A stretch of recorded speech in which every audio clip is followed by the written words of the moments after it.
Hello दोस्तों, कैसे हैं आप सब। मैं पवन आपका फिर से वेलकम करता हूं आपके अपने channel new Balaji computer classes में। दोस्तों, हमारी एमएस वर्ड की सीरीज़ चल रही थी और ये इस सीरीज का 6th वीडियो है। सबसे पहले मैं आपको बताना चाहूँगा, हम 5 वीडियो ऑलरेडी डाल चुके हैं। अगर आपने वो वीडियोस अभी तक नहीं देखे हैं तो अभी आप जाइए डिस्क्रिप्शन में, वहाँ पे मैंने 5 वीडियो का लिंक दिया हुआ है। अगर आप प्रोफेशनली एमएस वर्ड सीखना चाहते हैं तो उन वीडियोज़ को एक बार ज़रूर देखें, ताकि आपका जो है इस वीडियो तक का कंटेंट जो है वो कंप्लीट हो जाए। अगर आप देख चुके हैं तो आप यहाँ से कंटिन्यू कर सकते हैं।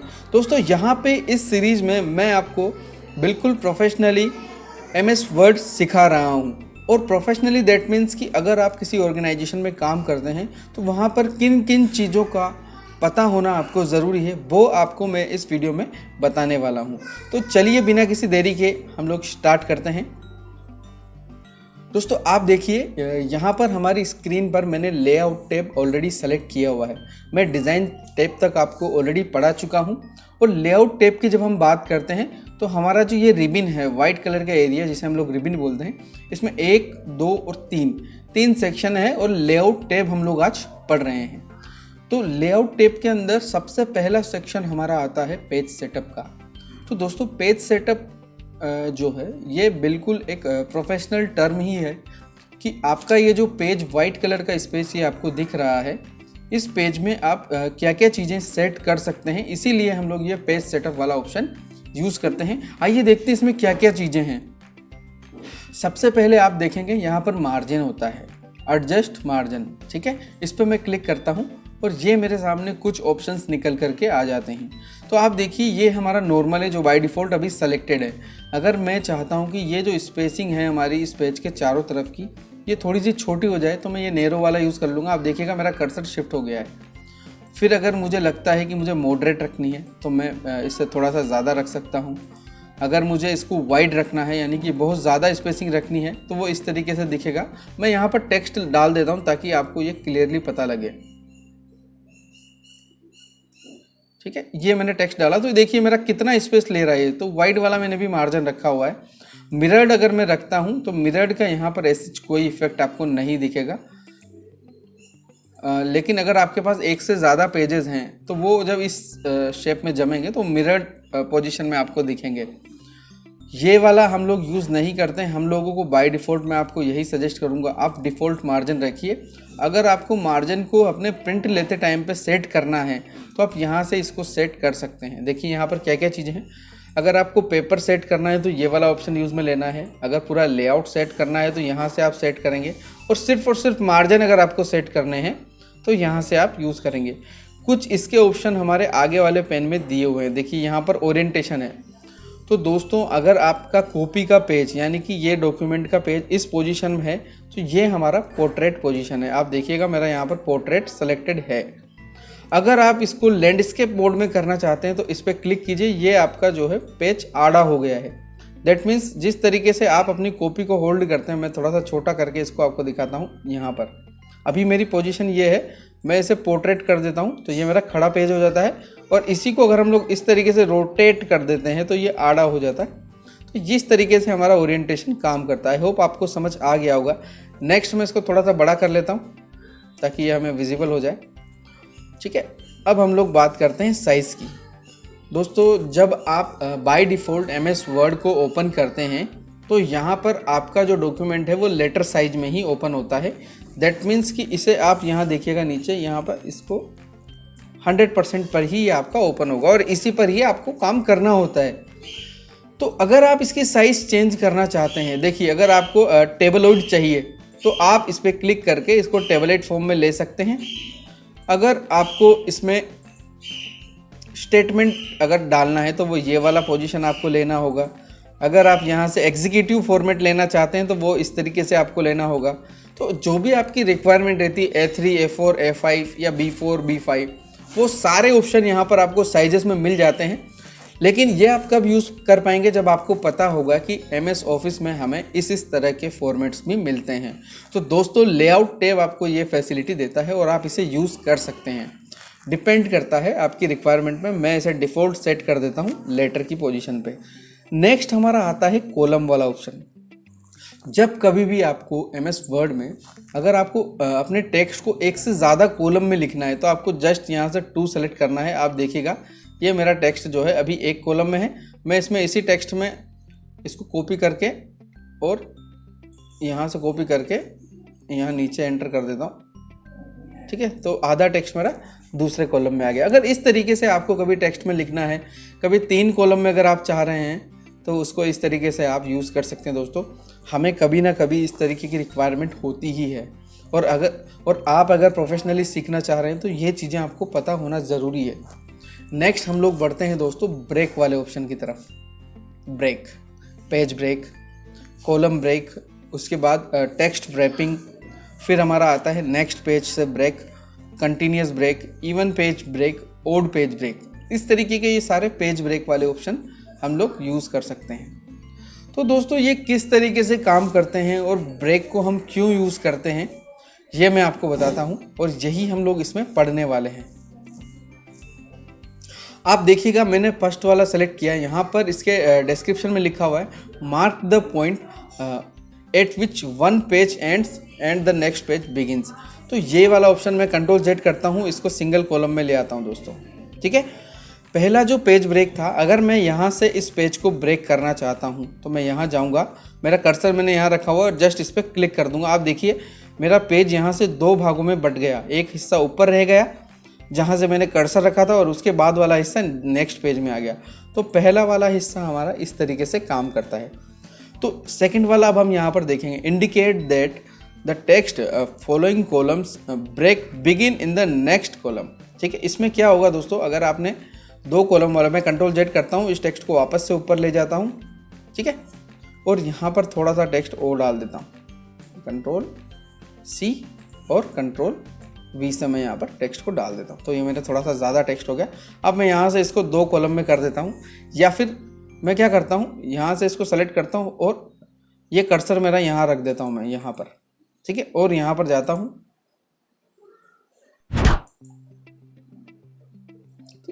तो ये यहाँ पर जो काम कर रहा है वो सिंपली पेज ब्रेक का ही कर रहा है। तो मुझे 2 कॉलम लेने ही होंगे, यहाँ पर 2 कॉलम मैंने लिए। ठीक है, यहाँ से मेरा जो कंटेंट है वो दूसरे कॉलम में चला जाए, ऐसा मैं चाहता हूँ। तो ये देखिए दोस्तों, ठीक है, बिल्कुल क्लियरली आपको समझ आया होगा एक्चुअल में हुआ क्या है। जहाँ मैंने कर्सर रख कर छोड़ा था वहीं से इसने पेज को ब्रेक कर दिया और दूसरे कॉलम में टेक्स्ट मेरा चला गया। ठीक है, तो इस तरीके से आप ये कॉलम ब्रेक यहाँ पर यूज़ कर सकते हैं। फिर हमारा आता है टेक्स्ट रैपिंग। ये क्या होता है ये मैं आपको बताता हूँ। देखिए यहाँ पर लिखा हुआ है separate text around objects on the web pages such as caption text from the body text. आप देखिए ये इमेज हमें बता रही है, अगर हमने इस तरीके से एक इमेज को टेक्स्ट में रैप करना है तो हम इस ऑप्शन को यूज़ करते हैं। मैं एक इमेज तो नहीं, एक ऑब्जेक्ट हम यहाँ पर इंसर्ट कर लेते हैं। इंसर्ट टैब में जाते हैं और यहाँ से शेप जा करके एक राउंड वाला शेप मैं यहाँ पर ले लेता हूँ। ठीक है, तो ये शेप मैंने ले लिया है। हम वापस से लेआउट टैब में आते हैं। इस बार हम लोग टेक्स्ट पर क्लिक करता हूँ मैं। ठीक है, और यहाँ पर टेक्स्ट रैपिंग वाला ऑप्शन सेलेक्ट करता हूँ, इस ऑब्जेक्ट को सेलेक्ट करके। एक सेकेंड, ये यहाँ पर इस तरीके से काम नहीं करेगा।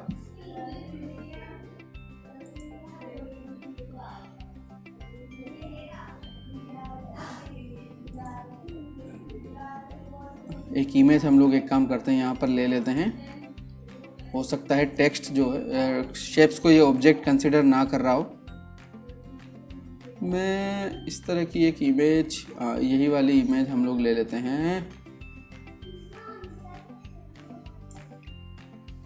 ये इमेज में ले लेता हूँ, इसको थोड़ा सा हम लोग छोटा कर लेते हैं।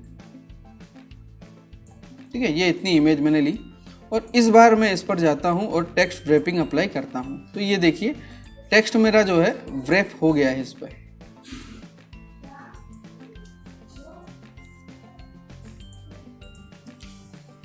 इस चीज़ को जब आप इमेज पर क्लिक करेंगे तभी ये करता है। आई थिंक नहीं कर रहा है ये दोस्तों, ये नहीं चल रहा है ऑप्शन। इसको मैं देखता हूँ, बताता हूँ आपको। दोस्तों नेक्स्ट ऑप्शन हमारा आता है टेक्स्ट रैपिंग का। ये ऑप्शन मैंने इतना ज़्यादा यूज़ नहीं किया है और इतना ज़्यादा यूज़फुल मुझे नहीं लगा है। नेक्स्ट हम लोग आगे बढ़ते हैं। तो आप इस टेक्स्ट रैपिंग वाले ऑप्शन को अभी के लिए स्किप कर दीजिए। अगर आपको लगता है कि ये ऑप्शन आपके लिए काम का है तो आप एक बार मुझे कमेंट सेक्शन में कमेंट कीजिएगा, मैं इसे डेफिनेटली कवर करूँगा किसी न किसी वीडियो में, ठीक है। नेक्स्ट पेज हमारा एक ऑप्शन आ जाता है। देखिए यहाँ पर ऊपर हेडिंग डाला हुआ है सेक्शन ब्रेक्स। तो दोस्तों सेक्शन ब्रेक क्या होता है मैं आपको बताता हूँ, सेक्शन ब्रेक किस तरीके से काम करता है। यहाँ पर मैं स्पेस को मैनेज कर लेता हूँ एक बार, काफ़ी सारा स्पेसिंग हमने यहाँ पर क्रिएट कर दिया है, ठीक है। स्पेस को हम लोग मैनेज करते हैं, ये देखिए। अब हम लोग यहाँ से, मैं क्या चाहता हूँ दोस्तों, ये टेक्स्ट मैं इस पेज को कॉपी करके 2-3 पेज यहाँ पर क्रिएट करना चाहता हूँ, ये चीज़ यूज़ करते हैं दोस्तों। इस नेक्स्ट पेज सेक्शन यानी कि सेक्शन ब्रेक को समझने के लिए हम लोग यूज़ करेंगे यहाँ पर पेज नंबर, ठीक है। इंसर्ट टैब पर हम लोग जाएंगे और पेज नंबर पर क्लिक करूँगा। मैं यहाँ पर पेज नंबर जो है मुझे बॉटम, पेज के बॉटम में इंसर्ट करवाने हैं इस तरीके से, तो ये मैं पेज नंबर इंसर्ट कर रहा हूँ, ठीक है। तो ये देखिए मेरे जो 3 पेज हैं तीनों के पेजों पर ही आ गया है। अब मैं क्या चाहता हूँ दोस्तों कि मेरा फर्स्ट वाला जो पेज है, इस पेज पर मेरा जो नंबर है वो रोमन में आ जाए और बाकी 2 पेजों पर मेरा नंबर जो है वो 1 2 3 4 में आ जाए। तो मैं क्या करना चाहूँगा इसके लिए, सबसे पहले मैं लेआउट टैब पर जाऊँगा। लेआउट टैब पर जाने के बाद सेक्शन ब्रेक पर मुझे जाना पड़ेगा। तो मैं क्या करता हूँ, यहाँ पर कर्सर रख करके यहाँ से सेक्शन ब्रेक क्रिएट कर लेता हूँ, ठीक है। जब मैं यहाँ से सेक्शन ब्रेक क्रिएट कर लूँगा तो आप देखिएगा ये मेरे पेजेस इस तरीके से नीचे आ गए। अब मुझे कुछ नहीं करना है, यहाँ पर ऊपर वाला जो है इस पेज नंबर पे मुझे यहाँ पर क्लिक करना है।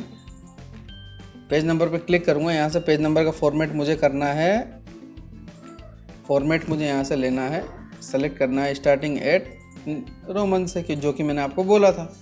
ओके कर दिया तो ये मेरा हो गया रोमन में सेट। और नीचे वाले जो पेजेस हैं जो यहाँ से चल रहा है, इसको मुझे क्या करना है, यहाँ जाना है और स्टार्ट एट द 1 से कर देना है। अब देखिए मेरा एक ही डॉक्यूमेंट में मेरे 2 तरह के पेजिनेशन लगा पाया। तो ये पॉसिबल हो पाया दोस्तों हमारे पेज ब्रेक की वजह से, जो हमारा ब्रेक सेक्शन के अंदर ये जो नेक्स्ट पेज वाला जो ब्रेक था इसकी वजह से, ठीक है। आई होप ये आपको समझ आया होगा, ये आपको कहीं जगह पे काम भी आएगा।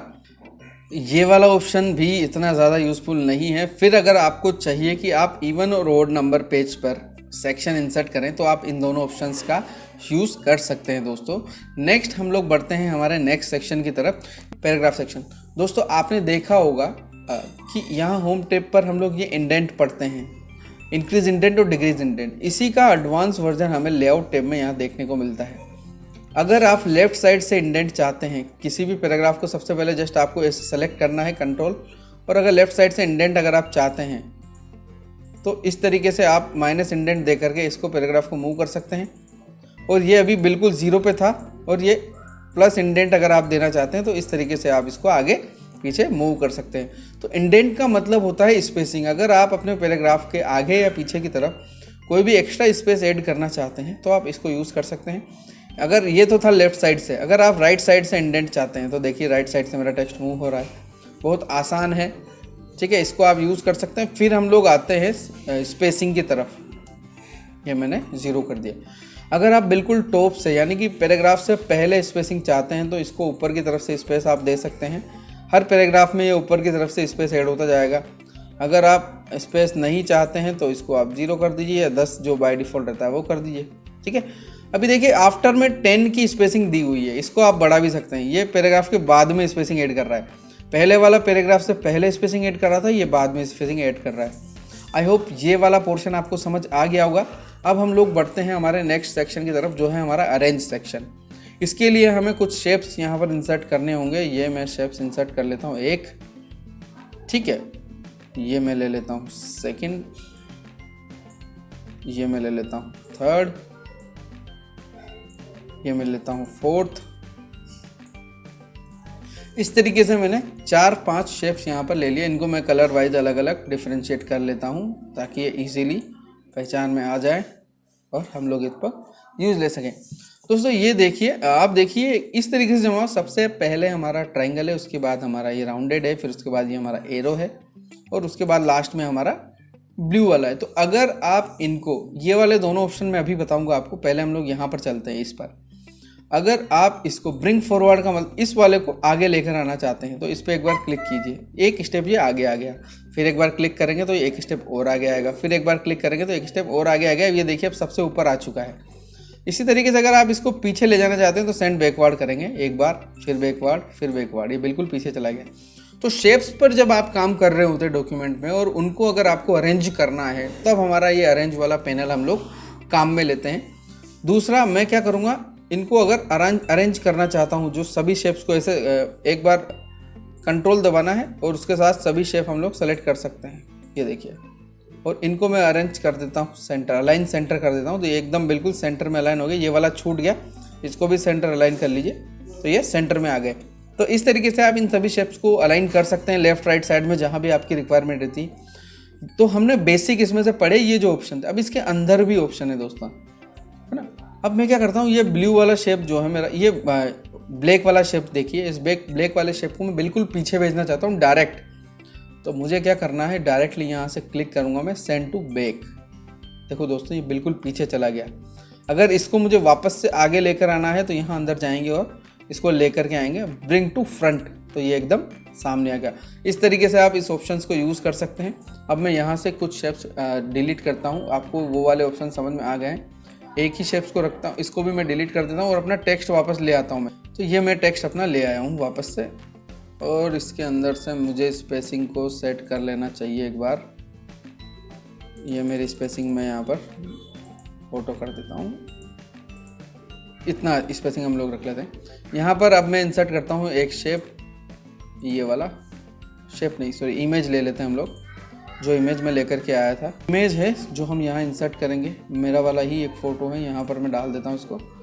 तो ये इस तरीके से अभी आ रही है इमेज दोस्तों, ठीक है। इस इमेज को हमें अरेंज करना है। हम लोग चलते हैं लेआउट में, अरेंज स्टेप पे चलते हैं। यहाँ पर देखिए, अगर इस इमेज को आप बिल्कुल टॉप में इस तरीके से अरेंज करना चाहते हैं तो देखिए कितना आसान है इसको अरेंज करना। अगर आप इसको इस तरीके से करना चाहते हैं तो इस सेंटर में आ जाएगी, अगर आप इसको इस तरीके से अरेंज करना चाहते हैं तो बीच में आ जाएगी टेक्स्ट के।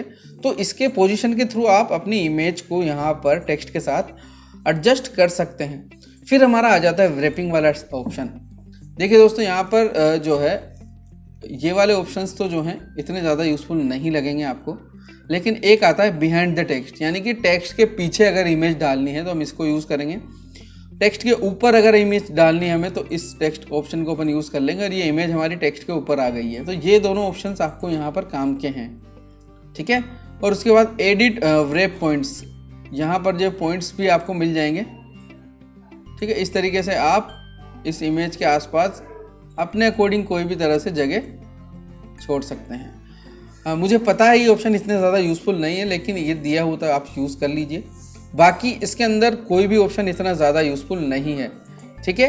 अब हमारा बचा रोटेट वाला ऑप्शन। तो ये इमेज मैंने सेलेक्ट की हुई है, इसको अगर मैं 90 डिग्री पे रोटेट करना चाहता हूँ लेफ्ट में तो इस तरीके से कर सकता हूँ, राइट में करना चाहता हूँ तो वापस सीधी हो जाएगी।